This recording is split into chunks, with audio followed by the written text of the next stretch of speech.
Good afternoon, Dragon Media, following Tigray war updates, March 20, 2021. Today's talk will focus on the chronicle of events leading up to the war in Tigray, in the hope of answering questions like who started the war and what are the causes and dynamics of this war. Since Abiy Ahmed waged military attack against the Tigray region and its governing party, TPLF, on November 4, 2020, news of massacres, atrocities, starvations, displacements, and destructions have dominated local and international media outlets. The destruction of different infrastructure, artillery shelling thousands of civilians and cities, a killing of tens of thousands of civilians, raping of women and girls, the use of starvation as a weapon, a blockade of basic services, the involvement of foreign troops and weaponry have now been documented. International agencies, aid organizations, different governmental and non-governmental bodies are expressing their deep concerns about the atrocities being committed. However, we have been hearing many conflicting stories regarding who started the war and what are the causes and dynamics of this war. Although Abiy's regime is scrambling to convince the world that this is a law enforcement operation with limited and achievable objectives, the first battle fought over the last 4 months, involving fighter jets, drones, and tanks, make it evident that the country is in the midst of an all-out war on a regional government as a means to settle an ideological and political difference. But why did they begin Sudan to close the border with Tigray a few days before the war started? As revealed by Sudan, Lieutenant General Abdel Fattah Abdurrahman, and admitted to by the spokesperson of the Ethiopian Foreign Minister, Ambassador Dina Mufti. Why did this exclude Tigray members of Ethiopian National Defense Force from the operation? Why were there unusual military and logistical operations in Bahir Dar a few days before the war started? Why the unelected government has denied Eritrea's presence in Tigray? The genesis of the war in Tigray. Contrary to what Abiy's regime would have the world believe, the preparation for the military deployments towards the war started long before November 4, 2020. The Ethiopian elected government and its partner in crime in Asmara, Eritrea, and Bahir Dar, Amhara regional state, had not only been getting prepared for a total war with Tigray, but had publicly expressed on many occasions their desire and intention to crush Tigray People's Liberation Front, TPLF, and the Tigray people, in fact. Abiy Ahmed said, if Tigray goes through an election, the youth will die, and mothers will cry. He also said, if Tigray goes through the election, I do not care, as well all we need to do is dry out their pocket. Then they will come back begging for money. Eritrean President Isaias Afwerki had declared game over to TPLF during his acceptance of Ethiopian Prime Minister Abiy Ahmed peace offer in 2019. Abiy Ahmed revealed in a speech to deliver at the inauguration of his newly published book that Amhara regional state had already done homework and deployment of forces had taken place in our borders from east to west. The war started that night after we have already completed our preparations. Abiy Ahmed visited Eritrean military facilities, and Isaias Afwerki visited Ethiopian military facilities visited before the war. Mainly 3 forces, Eritrean forces, Amhara forces, and Abiy forces, have waged war on Tigray. The first is Isaias Afwerki, who never gave up TPLF for the former humiliating defeat in the 1998 Ethiopian-Eritrea War. The Amhara regional state and the Amhara activists are in this war for the mainly 2 reasons. The first entails while they owe territorial claims to areas in the western and southern Tigray, namely Wolqayt Tsagade and Raya. Second, the Amhara elite blames the TPLF for the post-1991 multinational federation, which they believe has diminished their dominance in the Ethiopian empire. Third, Abiy Ahmed's political vision to re-centralize power, dismantle the multinational federation, and create a one-man totalitarian state was challenged only by an autonomous regional state and government in Tigray. The indefinite election postponement under the pretext of the COVID-19 pandemic and the decision by the Tigray government to go ahead with the election fueled the tension further, and that was the actual reason Abiy waged war on Tigray. Immediately after the Tigray election, the Abiy regime started to withhold services that Tigray is constitutionally entitled to. In one such move, the Ministry of Education excluded Tigray from the list of regions to receive life-saving masks for students.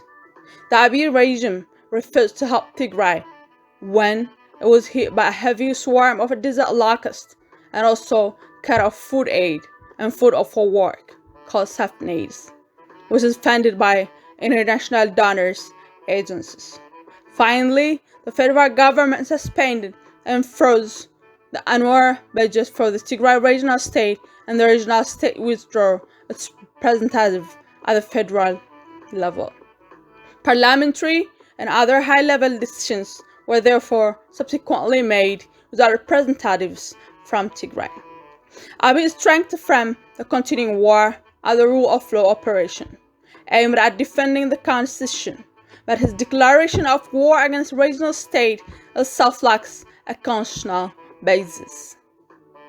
Ethiopia's constitution does not grant Prime Minister the authority to go to war with regional states that do not support their ideology or policies.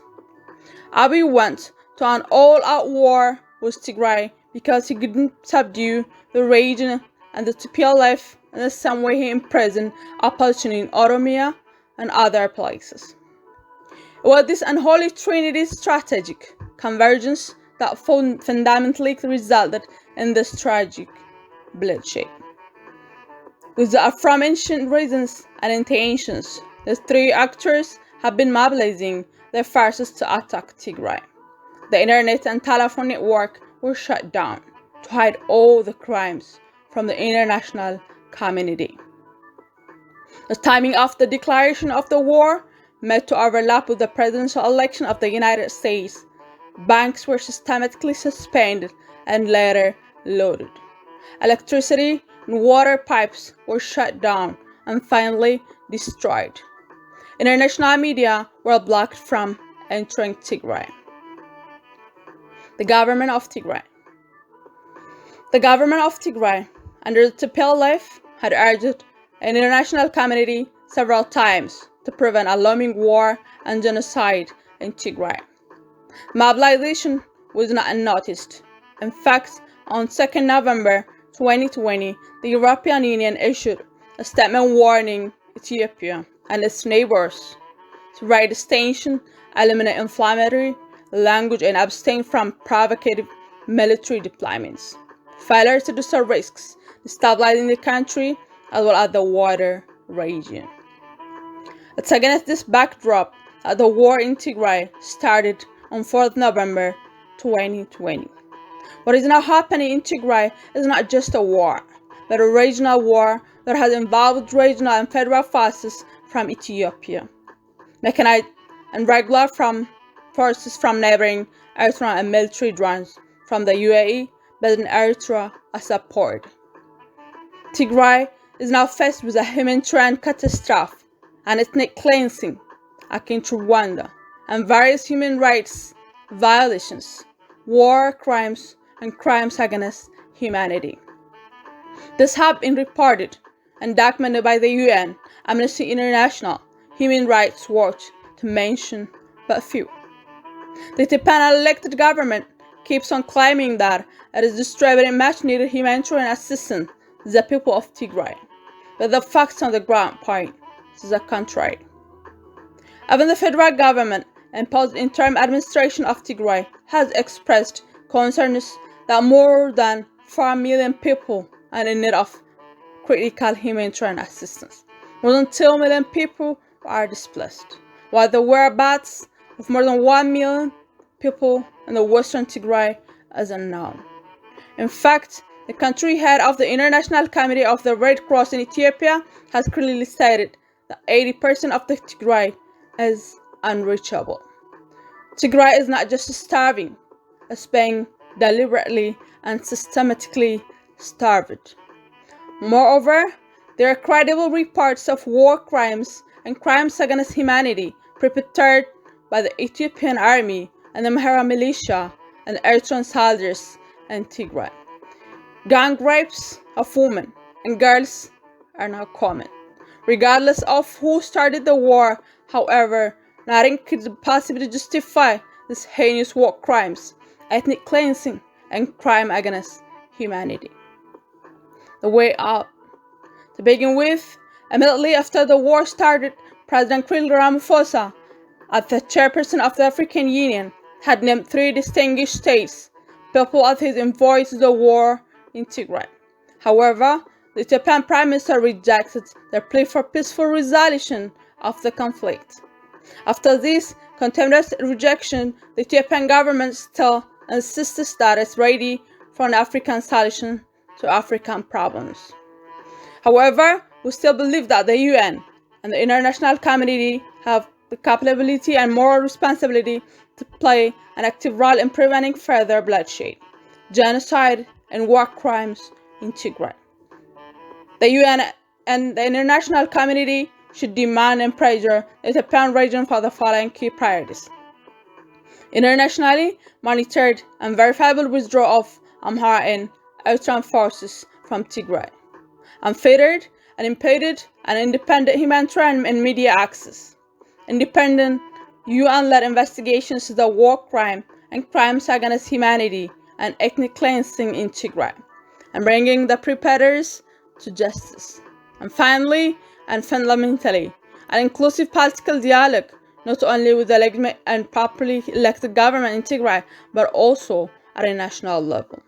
I'd like to conclude by reiterating the fact that there is an ongoing genocide against my people, the people of Tigray, and that the UN and the international community have the capability and moral responsibility to prevent further bloodshed. Thank you for listening. Share, subscribe, and be kind to everyone.